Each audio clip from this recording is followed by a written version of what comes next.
Science city road નજીક ફ્લેટમાં આગનો બનાવ છે। પરિશ્રમ એલિગન્સમાં આગનો મેસેજ મળતા ફાયર બ્રિગેડ ઘટના સ્થળે। આગને પગલે લિફ્ટ બંધ પડી જતા સ્થાનિકો અટવાઈ ગયા હતા।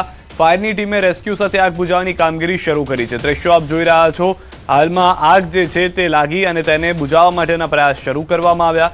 સાયન્સ સિટી રોડ નજીક ફ્લેટમાં આગ લાગી હોવાનો કોલ જેવો ફાયરની ટીમને મળ્યો હતો, ફાયરની ટીમ તુરંત ઘટના સ્થળે પહોંચી આગ બુઝાવવાના પ્રયત્ન શરૂ કર્યા।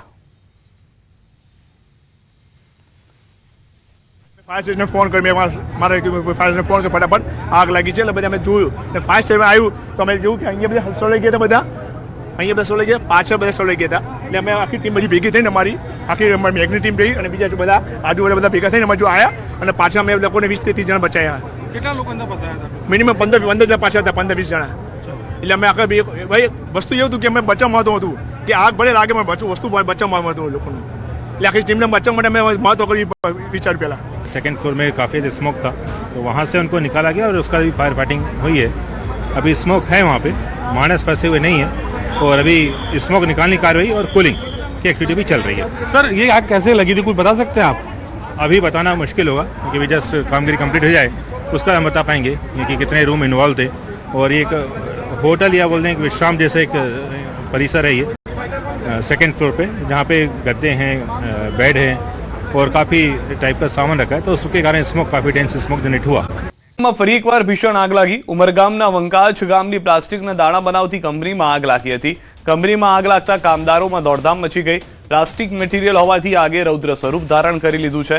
ઉમરગામ, સરીગામ અને વાપી ફાયરની ટીમો ઘટના સ્થળે હાલમાં પાણીનો મારો ચલાવી આગ પર કાબુ મેળવવાના પ્રયત્નો હાથ ધરાયા છે। પ્લાસ્ટિકના દાણામાં લાગેલી આગને બુઝાવવા ફાયરની ટીમોએ જાહેર કર્યો છે મેજર કોલ। તો દ્રશ્યો આપ જોઈ રહ્યા છો। આખું ગોડાઉન જાણે ભસ્મીભૂત થઈ ગયું હોય તેવા દ્રશ્યો જોવા મળી રહ્યા છે। આસપાસથી લોકોને પહેલાથી જ ખસેડી દેવામાં આવ્યા હતા। સદનસીબે કોઈ પણ વ્યક્તિના જીવ ગયા હોવાના સમાચાર નથી, પરંતુ અહીંયા આગળ પરિસ્થિતિ એ છે કે આખું ગોડાઉન જે છે તે હવે ખાખ થઈ ગયું છે। ઇન્ડસ્ટ્રીયલ એરિયા હોવાને કારણે કોઈ નજીકમાં આવેલા રહીશી વિસ્તાર પણ નથી, જેના કારણે પણ જોખમ ઘટી ગયું છે, પરંતુ મેજર કોલ જાહેર કરવામાં આવ્યો। વધુ માહિતી ન્યૂઝ 18 સંવાદદાતા ભરત પાસેથી મેળવીશું। ભરત, હાલમાં આગને લઈને શું પરિસ્થિતિ છે, કાબુ મેળવવાના પ્રયાસ ચાલી રહ્યા છે ત્યારે? જી બિલકુલ, શરૂઆતથી જ ઘટનાને ગંભીરતાથી લઈ ફાયર બ્રિગેડ દ્વારા ફાયર વિભાગ દ્વારા છે મેજર કોલ જાહેર કરવામાં આવ્યો હતો અને ત્યારબાદ ઉમરગામ, સરીગામ, વાપી જીઆઈડીસી, વાપી ટાઉન, દમણ, સેલવાસ અને છેક વલસાડ સુધીના ફાયર બ્રિગેડની ટીમોને તાત્કાલિક સ્થળ પર બોલાવવામાં આવી હતી। અત્યારે ઘટના સ્થળ પર 10 ટીમો છે એ અત્યારે આગ પર કાબુ મેળવવાના પ્રયાસો કરી રહી છે। લાંબા સમયથી કલાકોથી આ ફાયર બ્રિગેડની ટીમો પ્રયાસ કરી રહી હોવાથી હવે સફળતા મળી રહી છે અને આગ પર કાબુ મેળવવાની શરૂઆત થઈ છે। અત્યારે ઘટનાને લઈ અને વહીવટી તંત્રની ટીમ પણ સ્થળ પર છે। જોકે હજુ સુધી જાનહાની કે ઈજાના કોઈ અહેવાલ નથી, પરંતુ ઘટનાને ગંભીરતાથી જોતા જે તે આખી કંપનીમાં આગની જ્વાળાઓમાં લપેટાઈ ગઈ તેને કારણે છે અત્યારે મોટા નુકસાનની ભીતિ સેવાઈ રહી। આભાર સમગ્ર માહિતી બદલ। સોમનાથથી સમાચાર। તાલાલામાં ગીરમાં ફરી એકવાર ભૂકંપ આવ્યો છે। બપોરે 1:05 અનુભવાયા છે ભૂકંપના આંચકા। રિક્ટર સ્કેલ પર ભૂકંપની તીવ્રતા 3.3 નોંધાઈ છે। ભૂકંપનું કેન્દ્રબિંદુ તાલાલાથી 14 કિલોમીટર દૂર નોંધાયું છે।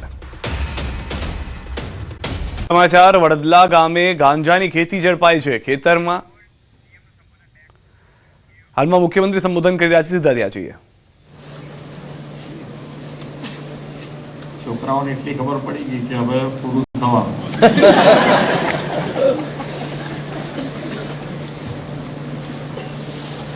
છોકરાઓની કેપેસિટી હોય ને કેટલું સાંભળવાનું। છોકરાઓ મોબાઈલ લઈને આવે છે એમ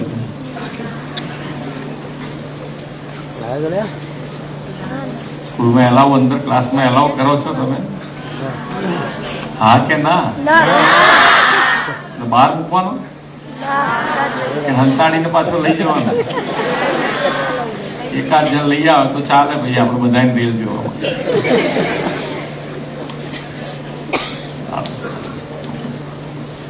ટાઈમ નક્કી કરવો પડે। આમાં શું છે કે આ બધી વસ્તુ 24 કલાક ચાલે, પણ આપણે ટાઈમ નક્કી કરવાનો કે ભાઈ 1 કલાક તો 1 કલાક, અડધો કલાક તો અડધો કલાક, 10 મિનિટ તો 10 મિનિટ। તમારે જે નક્કી કરવું હોય તમારી રીતે મમ્મી પપ્પા સાથે બેસી નક્કી કરવાનું કે આટલો ટાઈમ એટલે એટલો ટાઈમ મૂકી દેવાનો ફટ નહીં.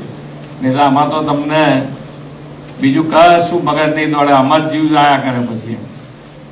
કારણ કે આ તો ચાલ્યા જ કરે, તમે જેમ ખેંચ્યા કરો એમ આયા જ કરે, આયા જ કરે. કરશો ને નક્કી? સાયન્સમાં ભણવાનું છે ને, અમારે હજુ વધારે સ્કોલરશીપ આપવી છે, પણ તમે સાયન્સ લો તો ને.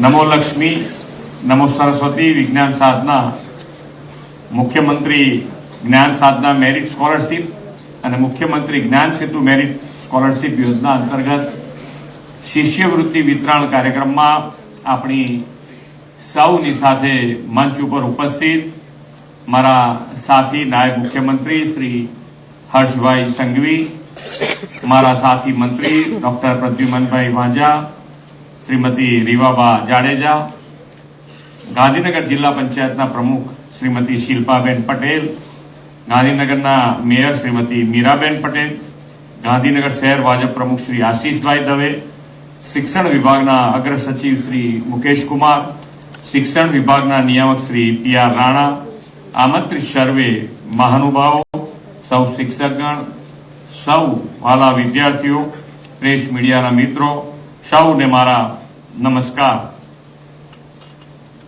વિશ્વ નેતા અને દેશના યશસ્વી વડાપ્રધાન શ્રી નરેન્દ્રભાઈ મોદીએ બેટી પઢાઓ અભિયાનથી દેશમાં દીકરીઓના ભણતરને ખૂબ મોટો વેગ આપ્યો છે. મોદી સાહેબે ગુજરાતમાં તેમના મુખ્યમંત્રી કાર્યકાળ દરમિયાન રાજ્યની દીકરીઓના અભ્યાસ માટે પરિશ્રમની પરાકાષ્ઠા સર્જી હતી. 2001માં ગુજરાતનું સેવા દાયિત્વ તેમણે સંભાળ્યું ત્યારે અનેક સમસ્યાઓ હતી. દીકરીઓનું શાળા છોડી જવું તે સમયે ખૂબ વધારે હતું અને કન્યા સાક્ષરતા પણ ખૂબ ઓછી હતી.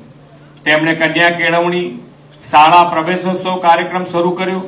તેઓ ગામે ગામ જઈને દીકરીઓના ભણતર માટે પરિવાર પાસે ભિક્ષા માંગતા. કોઈ રાજ્યના મુખ્યમંત્રી પોતે ગામે ગામ જઈને દીકરીઓના ભણતર માટેનો સેવા યજ્ઞ ઉપાડે તેનો દાખલો મોદી સાહેબે દેશમાં બેસાડ્યો. એટલું જ નહીં, મુખ્યમંત્રી તરીકે તેમણે મળતી ભેટ સોગાદોની હરાજી કરીને એની જે રકમ આવે તે કન્યા કેળવણી માટે આપવાની નવી પરંપરા ઊભી કરી. આ બધાના પરિણામે લોકોમાં પણ દીકરીઓને શાળાએ મોકલવાની જાગૃતતા વધી. શાળા પ્રવેશોત્સવ, કન્યા કેળવણી મહોત્સવની સફળતાના પગલે દીકરીઓનો ડ્રોપ આઉટ રેટ જે 67% હતો તે ઘટીને 2% જેટલો નીચે આવી ગયો છે.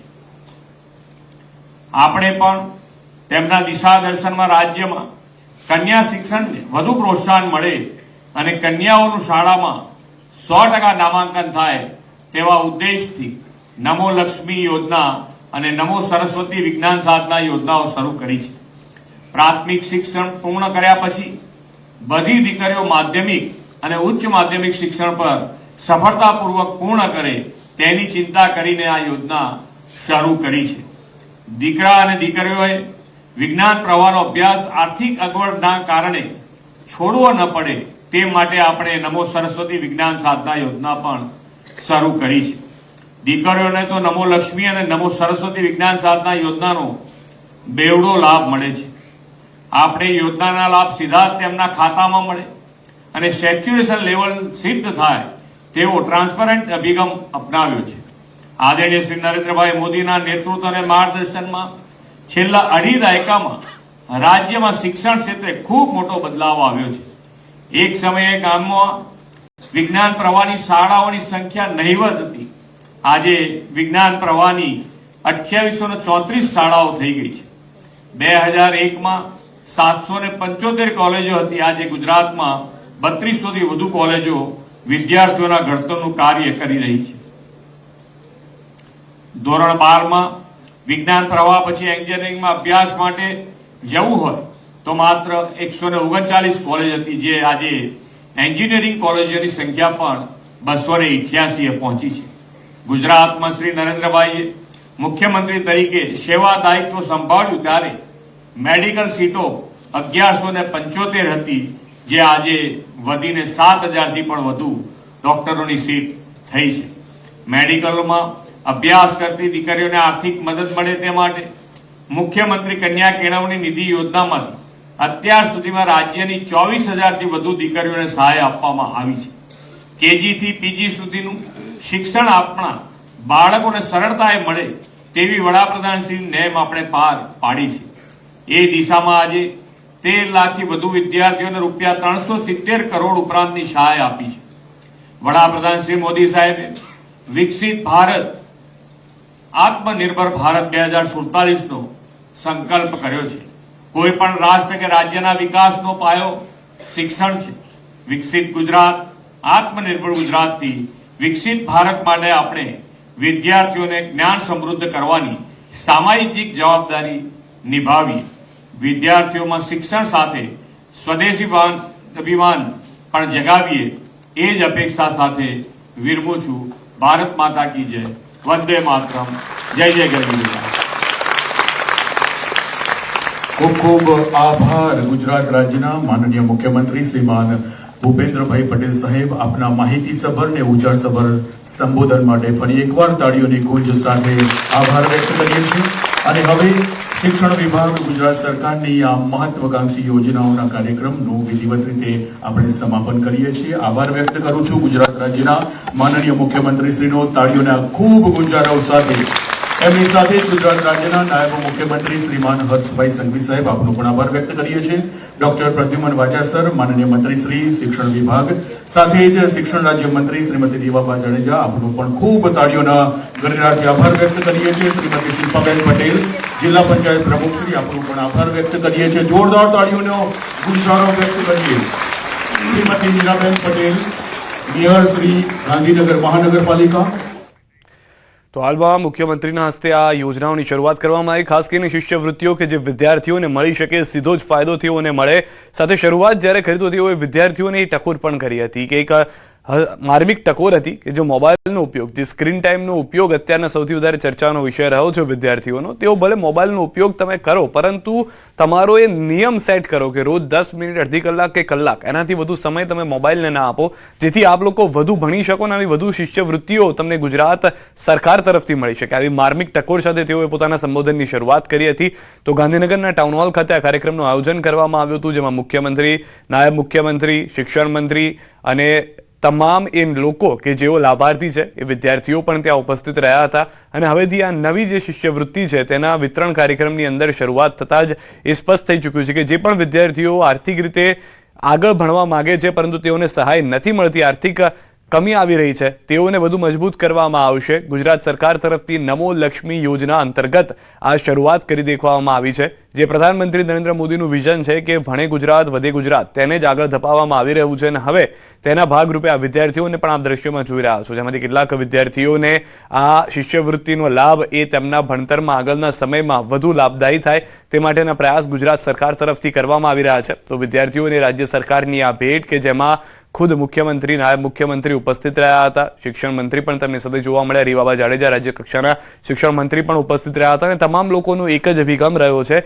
કે સરકાર ઈચ્છે છે કે વધુમાં વધુ લોકોને શિષ્યવૃત્તિ મળે, વિદ્યાર્થીઓ વધુને વધુ આગળ વધતા જાય, ગુજરાતનું, દેશનું નામ વિશ્વ ફલક પર વધુ સન્માન સાથે લેવામાં આવે તે માટેના પ્રયત્ન વિદ્યાર્થીઓ કરે તેવી પણ વાત મુખ્યમંત્રી તરફથી પોતાના સંબોધનમાં કરવામાં આવી હતી. અને સાથે સ્પષ્ટ કરી દીધું છે કે કોઈ પણ વ્યક્તિ જે આગળ, ખાસ કરીને વિદ્યાર્થીઓ કે જે આગળ ભણવા માંગે છે, તેઓને આર્થિક કોઈ પણ સામનો ના કરવો પડે તકલીફનો, તેને ધ્યાનમાં રાખીને શિષ્યવૃત્તિ જાહેર કરવામાં આવી રહી છે. અને નમો લક્ષ્મી, નમો સરસ્વતી વિજ્ઞાન સાધના જેની શરૂઆત કરવામાં આવી અને તેના ખાતામાં રૂપિયા પણ આપી દેવામાં આવશે, જેથી વિદ્યાર્થીઓ તુરંત તે સહાય મેળવી, શિષ્યવૃત્તિ મેળવી આગળ જે પોતાનો અભ્યાસ છે તેને ધપાવી શકે.